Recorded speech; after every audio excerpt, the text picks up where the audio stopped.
Bonjour à tous de Fred. Et bien voilà, nous sommes le vendredi 6 août, il est précisément 6 heures du matin, enfin en tout cas pas très loin.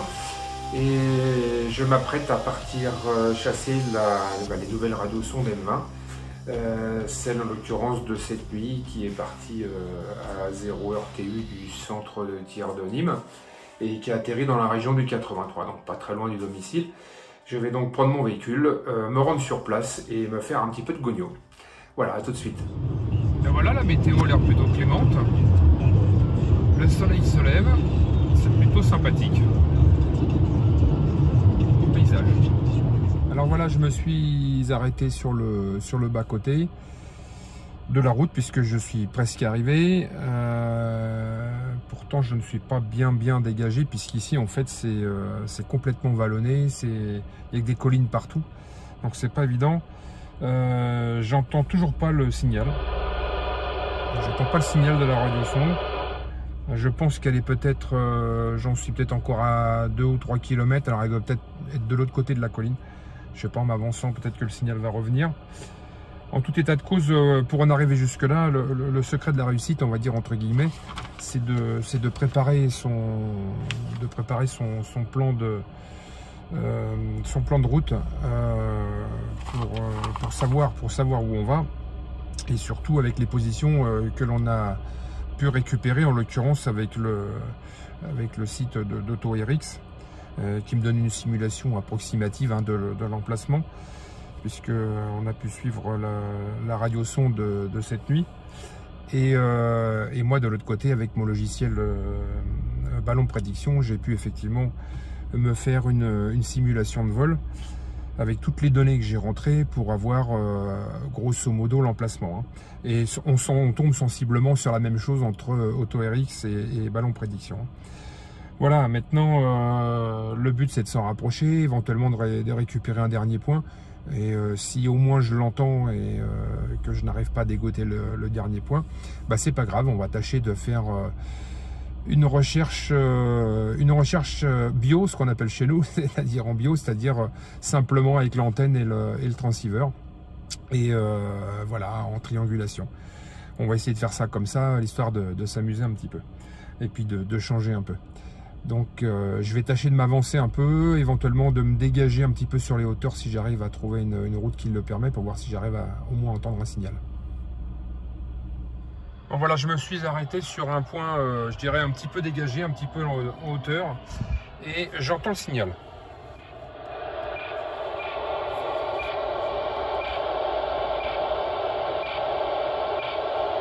Le signal est vraiment très faible. Alors, avant toute chose, première chose à faire, déjà je vais appeler en fréquence, voir s'il n'y a pas un copain qui serait sur le coup. Foxtrot 5 Oscar Zulu Kilo en mobile sur la chasse de la radiosonde nîmoise de cette nuit. Y a-t-il quelqu'un en fréquence? Bon, je n'ai visiblement pas de retour, mais ça ne va pas m'empêcher quand même de prendre le petit pocket avec moi et de rester en veille sur cette fréquence. Et puis ce que je vais faire, je vais sortir de la véhicule, je vais sortir l'antenne directive, et puis je vais voir si je peux pas essayer de me bimer, au moins d'avoir une direction azimutale.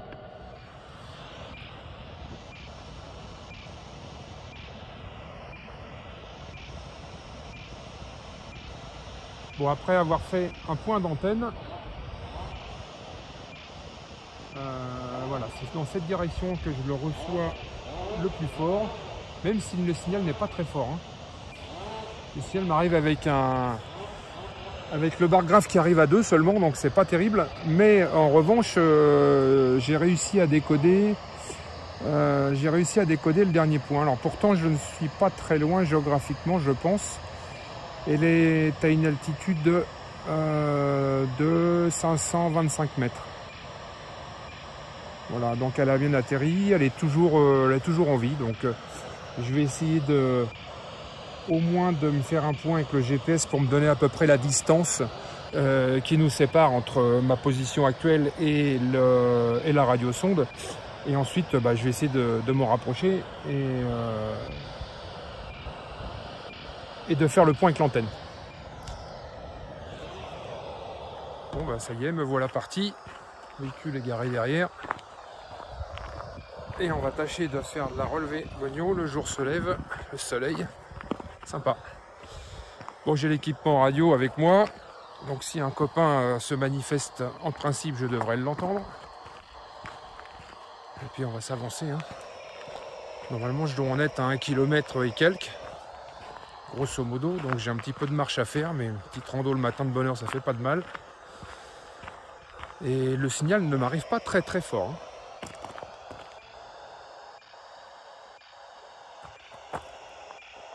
Je vais faire un petit tour d'horizon. Voilà, donc c'est en pleine forêt. Hein. Le truc il atterrit en pleine forêt. Alors, je sais pas s'il sera au-dessus d'un arbre ou pas. Et voilà. Sinon, je sais pas si on le voit bien.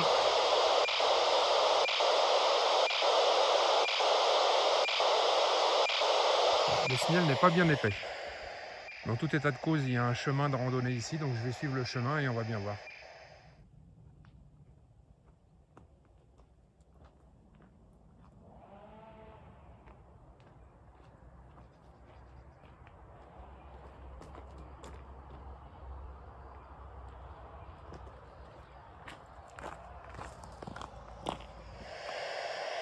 Bon, ça y est, je suis arrivé sur la crête de la colline. Maintenant, le signal m'arrive bien fort dans cette direction.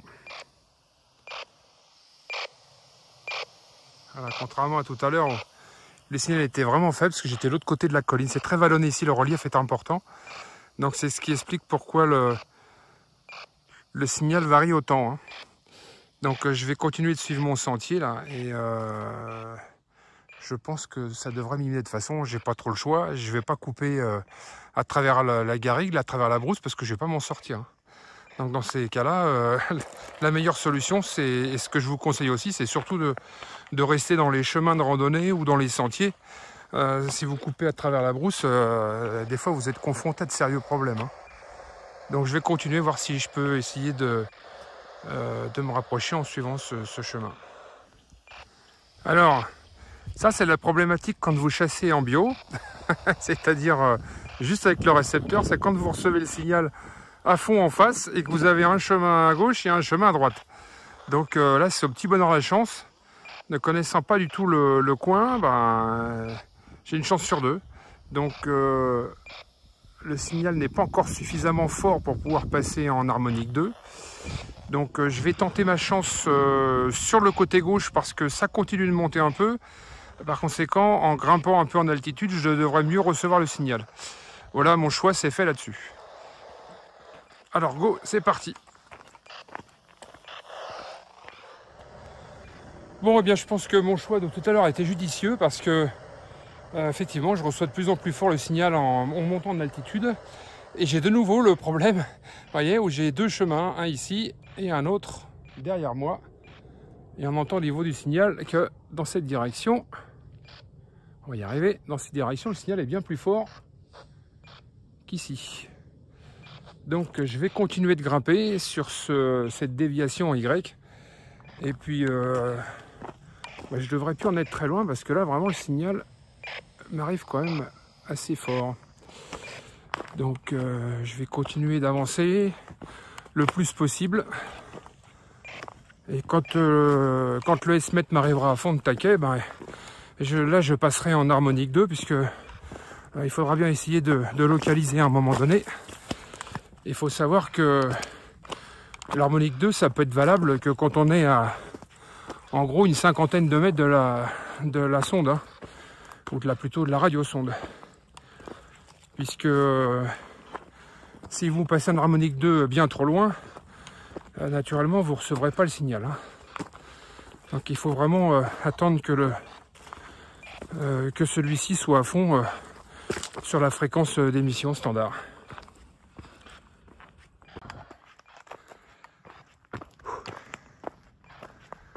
Ouais, ça grimpe pas mal quand même. Hein. Le sentier est plutôt... le chemin de randonnée est plutôt sympa. À la fraîche comme ça fait du bien. Bon, là je pense que je m'en suis rapproché au maximum puisque le signal est à fond ici. Et quand je fais un 180 degrés, le signal est à fond également. Voilà. Donc elle est forcément entre les deux. Donc là, comme vous pouvez le voir, je suis en pleine forêt, donc il n'y a pas du tout de sentier à part derrière moi et devant. Il n'y a pas du tout de sentier sur le côté. Donc pour traverser la forêt, ça va pas être évident. Donc ce que je vais faire, je vais remonter un petit peu, puisqu'en remontant un peu tout à l'heure, j'ai vu qu'il y avait un poste de garde de chasseurs. Je sais pas comment ça s'appelle, oui je pense que c'est comme ça. Et de chasseurs de gibier, j'entends par là.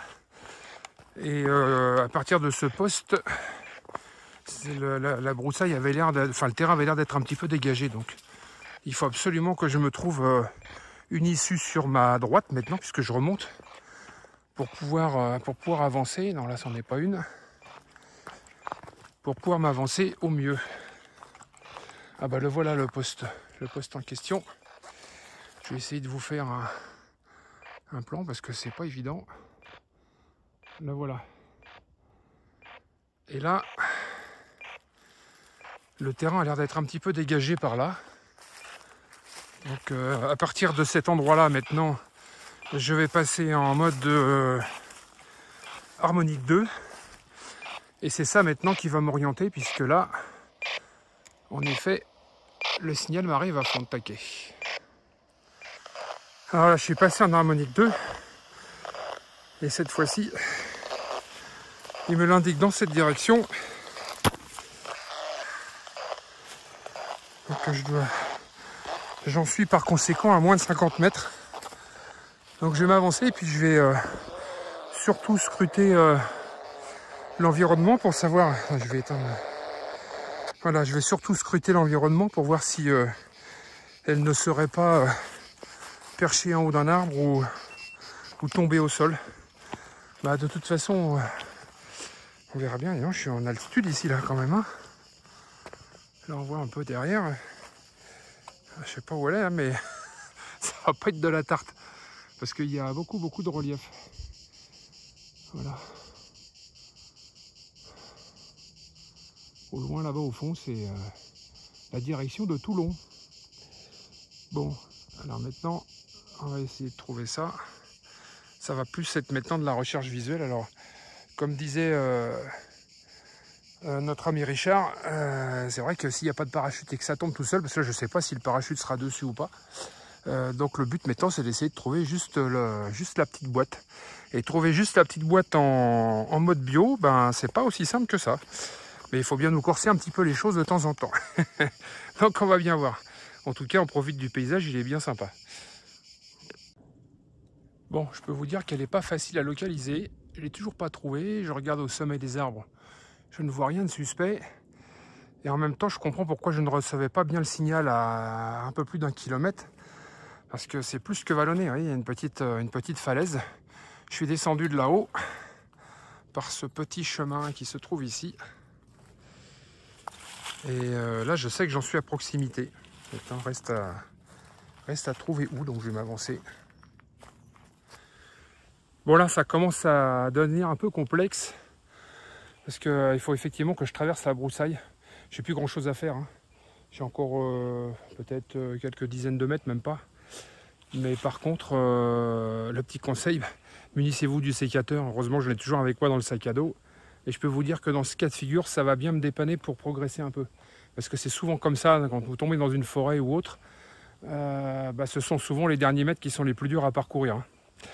Voilà, donc on y va, petit coup de coupe. Alors, je suis en train d'en baver. Hein. Heureusement, j'ai le sécateur avec moi.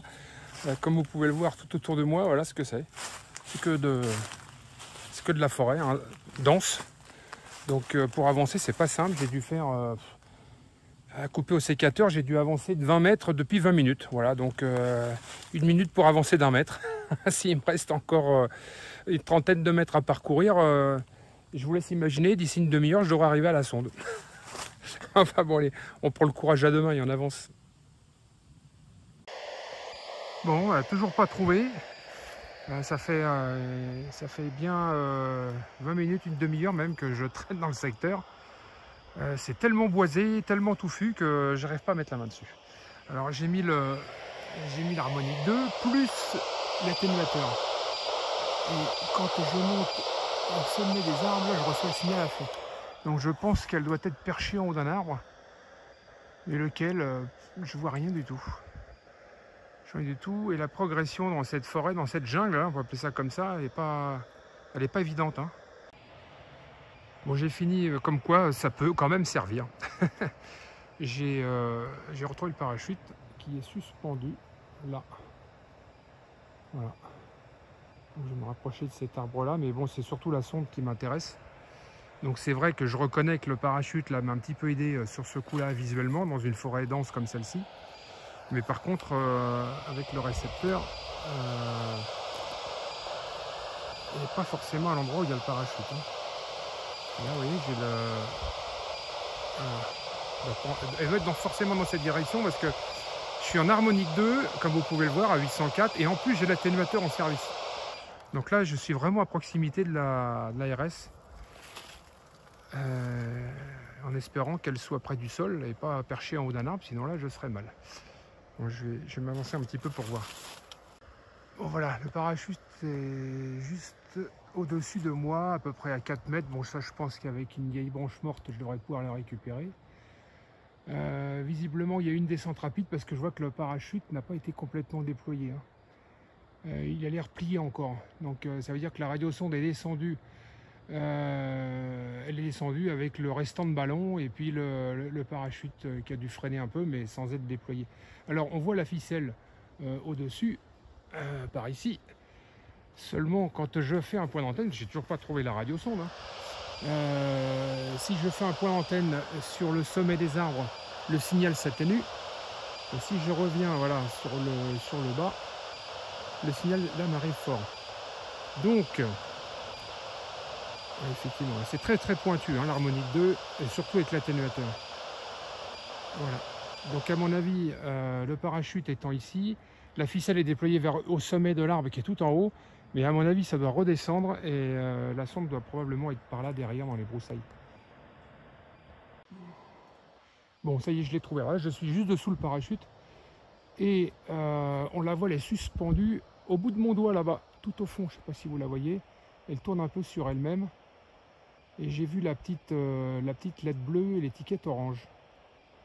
Voilà, donc je pense qu'elle doit être pareil, à 3-4 mètres de haut. Je vais voir si je peux pas essayer de me rapprocher parce que là, je vous laisse imaginer le truc. Il va falloir encore que je joue du sécateur. Voilà, l'ARS est retrouvée. Ça n'a pas été facile. J'essaye de progresser tant bien que mal. Je sais pas si vous pouvez la voir. Elle est là-haut, au bout de mon antenne. Voilà, elle pendouille. Donc je devrais pouvoir l'attraper. Puis essayer de dépolluer tout l'ensemble. Maintenant, il reste à retrouver mon chemin que j'ai coupé au sécateur pour pouvoir repartir. Bon voilà, ça y est, tout est descendu. Dépollution complète. Voilà, l'ARS est posée là au sol. Elle est toujours allumée. Des fois qu'il y a un coca en cours. De toute façon, je suis équipé radio. Là, je vais lancer appel sur le 550, savoir si il n'y a pas quelqu'un d'autre sur l'affaire, mais à mon avis, ça m'étonnerait. Alors, pour ces messieurs de Météo France, voilà l'état du ballon. Il doit rester à peu près, allez, je vais dire 20-25% du ballon. Et c'est toujours pareil, il est descendu en friche.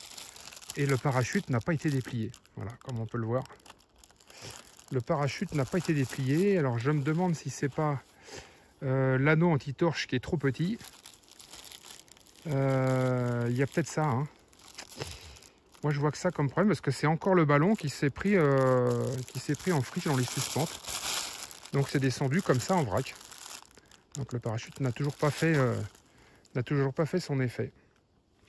Alors effectivement, à savoir si ça vaut le coup en final d'en laisser un ou pas. Je ne sais pas. Donc il faut voir ça, faut étudier ça encore sur un certain nombre de radiosondes qui tombent. Savoir si elles se sont toutes déployées. J'ai fait les analyses cette nuit par le PC pour voir à quelle vitesse ça descendait. Et c'est pas descendu en dessous 10 mètres secondes. Hein. Donc là, je sais pas quoi dire. Bon, je vais dépolluer tout ça. Et je vais ramasser tout ça et mettre tout ça dans le sac à dos maintenant. Et bien voilà, dépollution complète du terrain. Donc le ballon, la radiosonde, le parachute, tout est mis dans le sac à dos, ce qui est quand même bien plus pratique.